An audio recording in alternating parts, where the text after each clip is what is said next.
Alright, welcome back. The addition rule and complements. These are more probability rules that you have to follow. So, vocabulary, disjoint. If two events have no outcomes in common, we can call the two events mutually exclusive. So, Venn diagram shows we see E has 0, 1, and 2, F has 8 and 9, and all the other numbers 3, 4, 5, 6, and 7 are outside of E and F, and they're in S. E and F are disjoint from one another. While E is a subset of S and F is also a subset of S. So you couldn't say that E was disjoint from S, and you also couldn't say F was disjoint from S. But you can say that E and F are indeed disjoint from each other. So explaining probabilities. We can determine the probability of each part since outcomes belonging to E are labeled 0, 1, and 2. Probability of picking a number between 0 and 9 that falls in E is 3 and 10. Probability of picking a number between 0 and 9 that falls in F is 2 out of 10. And then probability of picking something in S from 0 to 9 is 10 out of 10. P is not equal to E or not equal to F. Or in the complement of E or complement of F is 5 out of 10. That would be everything that's in S but not E and F. So the complement is basically anything that's not in a specific set. Addition rule. So for disjoint sets, if E and F are disjoint or mutually exclusive events, then P of E or F is equal to P of E plus F. So that just means that you can take the probabilities and add them together and not have to worry about any overlap. Other properties of the addition rule. If there are more than two disjoint events, the addition rule applies to them as well. This can be seen as P of E or P of F or P of G and so on and so forth. So long as they're all disjoint, we can still use this. So our number system counts digits 0, 1, 2, 3, 4, 5, 6, 7, 8, 9 because we do not write numbers such that 12 is 0, 12. The first significant digit in any number must be 1, 2, 3, 4, 5, 6, 7, 8, or 9. We may think that each digit appears with equal frequency, so each digit has a 1/9 probability of being the first digit, but this is not true.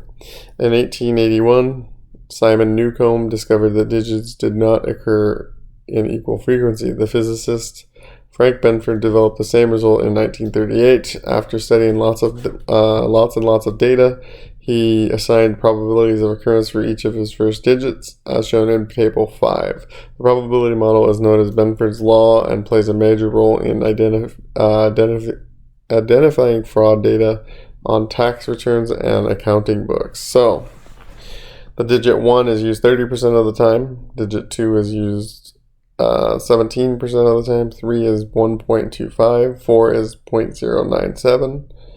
5 is 0.0579 with a 7%. 6% for 6. 5% for 7. 5% for 8. 4.6% for 9. So we verify this by checking the values of the probabilities and checking if they sum to 1. So real quick, if you add all of these up, they should add up to 1.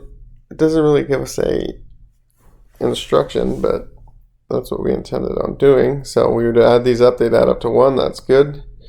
Determine the probability of 1 or 2. Well, that means you just simply add probabilities of 1 and 2 together and you get a value.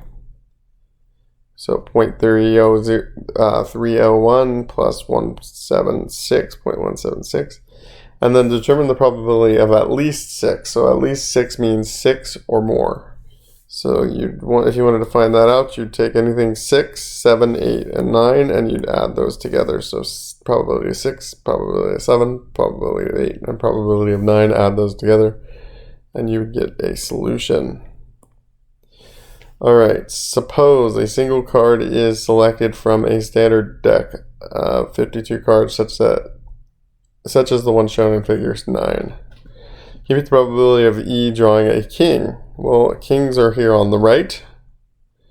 There are 4 of them. And if there's 52 cards, then that's 4 out of 52. You can simplify that, I think, to 1 out of 13.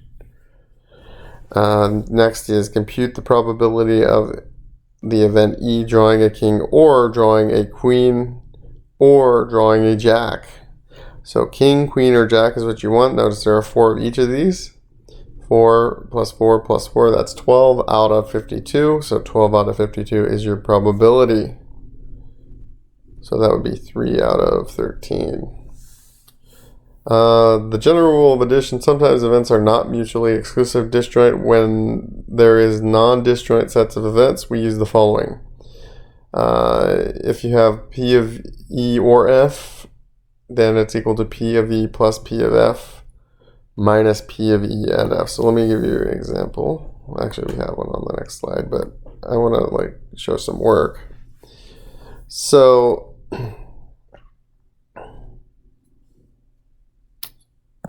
let's go to here real quick. This is the work for the student work, so make sure you practice that. It's on the Canvas. So let's say we have this.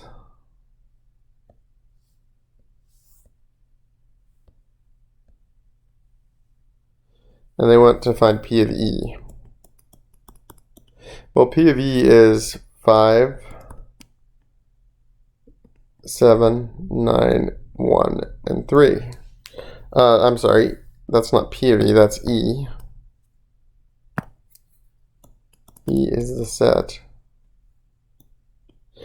P of E is equal to 5 out of, I think that's 10. 1, 2, 3, 4, 5, 6, 7, 8, 9, 10. 5 out of 10. Okay. F is equal to 0, 2, 4, 1, and 3, which is P of F is equal to 5 out of 10 again. Now, if we want to know what the probability of P or F is,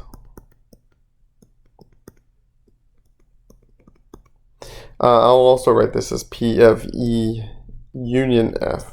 That's the same thing.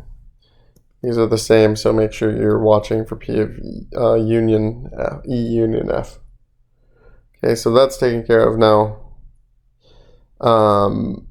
What would happen? What if we said E or F? Well, let's say that we use the rule from before, if they were disjoint, then that would say P of E plus P of F is equal to P of E union F. That was the original rule we had, so that would mean 5/10 P of E union F, which means P of 10 out of 10. Oops. E union F is equal to 10 out of 10. But there's a problem here. If we look up here, you can clearly see that only 8 out of the 10 are inside of E or F. The 6 and the 8 are not. Well, this is obviously including those, but why? It's because these two are being counted for twice. You're counting for them once in E, and then you're counting them again. Here's 1 and 3, here's 1 and 3. You're counting for them twice.